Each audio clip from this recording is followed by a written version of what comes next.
Welcome to the Tech Collective. Today, we bring you 10 amazing modern prefab modular homes in the world.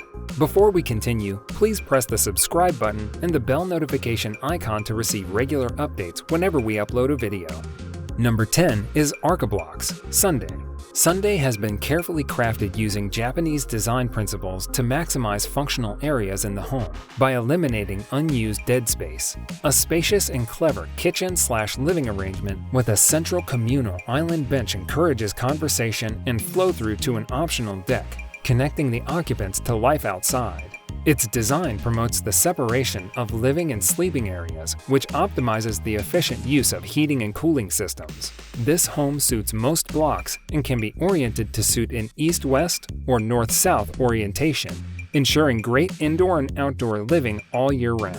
At a glance, this home includes double glazing, wall, roof and underfloor insulation, solid Tasmanian oak flooring in living spaces and carpet in bedrooms, low VOC internal and external painting and low-energy LED lighting, complete with beautifully detailed joinery, energy-efficient appliances, fixtures and fittings to kitchen, bedrooms, bathrooms, and laundry areas. These are among the green and impressive features provided as standard in our Archiblox homes. Download standard inclusions for full details. Number 9 is RTAStudio, Bob's Cove House. Located on the edge of Lake Wakatapa, between Queenstown and Glenarchy, the Bob's Cove House draws on the vernacular boat shed. The house touches lightly with a series of boathouses perched in and above the landscape. Each boathouse maintains an independent relationship to the landscape, with the materials and forms creating an overall cohesiveness. The central boat shed acts like a threshold between the mountain range to the north of the site, Lake Wakatapa, and Bob's Cove. It allows its occupants to open its gates and engage with the dramatic Otago landscape at either end. Number 8 is Jose Gutierrez, Garden Road. The two-bedroom sleepout is discreetly nestled into the bush, providing both privacy for the inhabitants and a strong sense of connection to the surrounding trees and wildlife. In this way, the design of the building optimizes the beauty and uniqueness of its location, offering a tranquil retreat from today's busy world. The sleepout is a standalone structure located at the rear end of the site. It sits directly behind the original Bach. It was purposefully elevated to create an open living space below it. The exterior of the building is all finished in the same material. The cladding on the roof, walls, and underside of the building all wrap seamlessly in order to emphasize the idea of one pure form hovering within the site's dense vegetation. The materials chosen reflect the desire for a hard, robust outer protective shell, contrasting a light, tranquil interior that throws emphasis on a native outlook.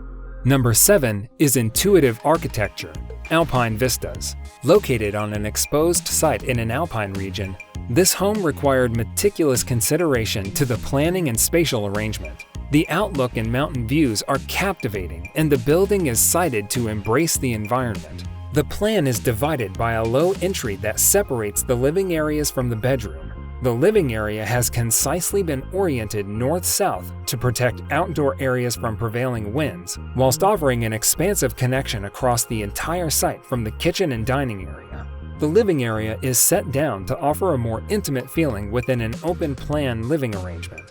Timber is the predominant external building material, and internal finishes are textured, robust and durable, consisting predominantly of plywood, concrete, and timber. The owner's original vision was for this to be a holiday home, and wanted to capture an element of simplicity that cribs scattered across the Wanaka Township offer. The building form takes apparent cues from the Central Otago vernacular, and does not conceal this unnecessarily, contributing to a home that feels relaxed and harmoniously humble. Number 6 is Radlab, Seawater Farm. Sited on the pristine shoreline of Washington's San Juan Island, an island only accessible by sea or air, lies the recently completed saltwater farm at Friday Harbor, a stylish boutique hotel and rural retreat. Designed by San Diego-based architecture firm Radlab, the project includes 5 small guest cabins and a 2-story house for Andrew and Maris, owners of the property and stewards of 162 wild and beautiful acres. After hiking the property extensively, climbing trees, and camping on the land, The RadLab team thoughtfully placed each cabin amongst the pines to ensure quality views and a secluded guest experience. While the cabins are formally identical with a refined, Scandinavian-style minimalism, each one offers an authentic uniqueness with custom interior finishes and framed views of the surrounding landscape.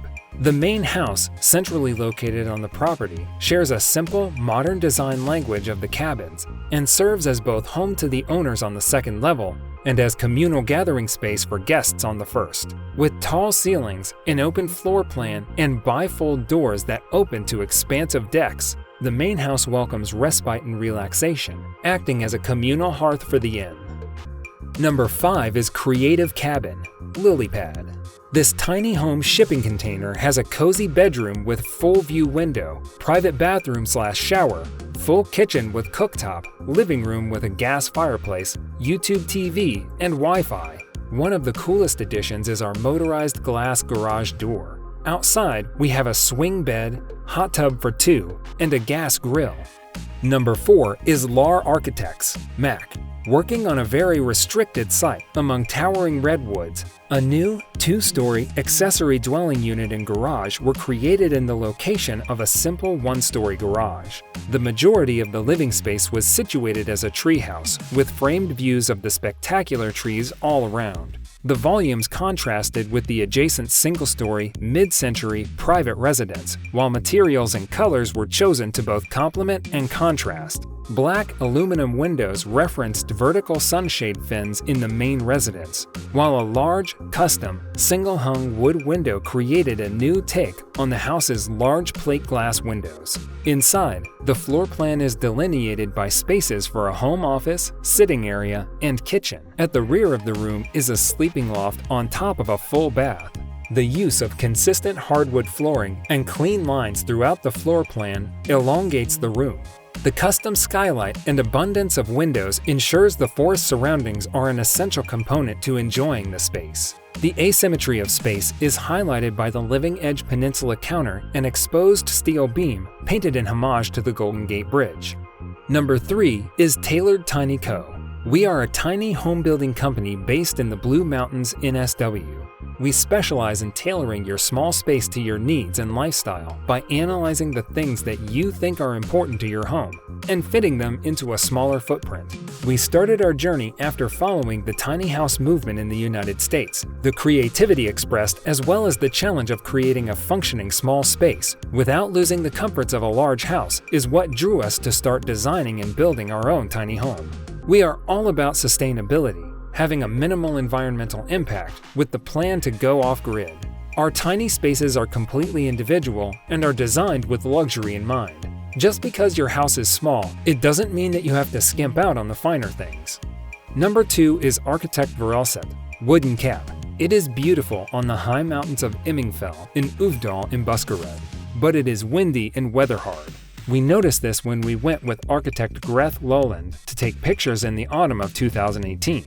There was still some nice autumn colors left, but it was already getting cold in the gusts of wind, and the daylight disappeared before we sighed for ourselves. But then we could hide inside the protective hood that gives the 73 square meter cabin its characteristic shape. Emmingfell, like many other cabin areas in Norway, has relatively strict building regulations. All cabins must have split windows, standing exterior panel, triple weather table, and salt roof with a 22 to 27 degree angle. But Greth would not let that stop the desire to make something completely her own. The cottage plot is located at 1125 MASL and basically within an exposed landslide area. But when Arkitektvarelset received a more detailed landslide analysis, it showed that the cabin would be clear of the danger zone. We kept the original idea from the sketches with a protective hood against the mountain. The building gets a subtle, iconic shape within the building rules, in an area where most cabins look the same, says Lowland. When we were going to tell the world about the little cabin, we quickly found out that we had to highlight the hood-shaped roof. In the newsletter and in inquiries to architectural magazines, the hooded cabin became a striking title along with the simple and Nordic cool and exotic images. The power of architecture is what makes an impact. But we are quite proud that the very largest online magazine about architecture, the Architects Encyclopedia ArchDaily, picked up the story quite quickly. So did architecture magazines like Inhabitat, and lifestyle and design magazines like Design Boom, Hypebeast, and New Atlas. The cabin has also been featured in Korean Embolden, Italian The Tree Mag, Russian Architectural Digest Czech Novinky, Italian Iconic Design Magazine, and men's magazine Men's Gear. The latter have probably written the poem freely on the story, but they are really enthusiastic, so then so.